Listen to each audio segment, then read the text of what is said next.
With MPAC, the East Midlands Policing Academic Collaboration. It's all about bringing events like today. We started really thinking about actually what are some of the challenges that policing faces that creates the need for volunteers in policing. And I think sometimes we look at volunteering as an opportunity to get lots of different people involved in policing. I think these are some of the big questions under the need. What is the need for volunteering? What is the purpose? What's the demand for it? And then how do we start to use that to define what the contribution could be? And I think, again, bringing it back to we're transforming policing here, we're not transforming volunteering. But there are some even bigger questions about if we're not valuing our volunteers very well, are we valuing our regulars very well? So, we're doing some work around leadership and strategic culture in a number of different forces.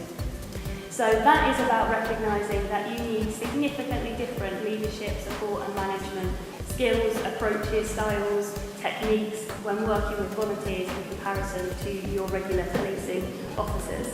We're doing some work around insight, so this is very qualitative. This is about looking at what is the volunteer experience. I think we've had some fair challenges today about how many volunteers are there in the room and who's talking to volunteers, and I'm glad to hear it because absolutely that's where we need to go.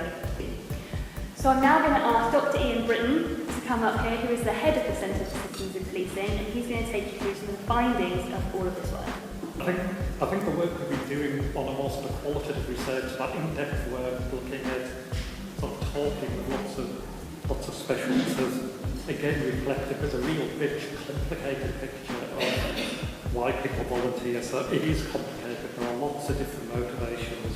Get to understand and know your volunteers, why they're there, treat them personally, be bespoke around them, understand what keeps them going, rather than almost operating on some basic mantras of everyone's here because they want to become a regular, because if you're doing that, it's simply the richness of the picture. So you can see some of the ideas that people have had, and then maybe go off and actually implement them.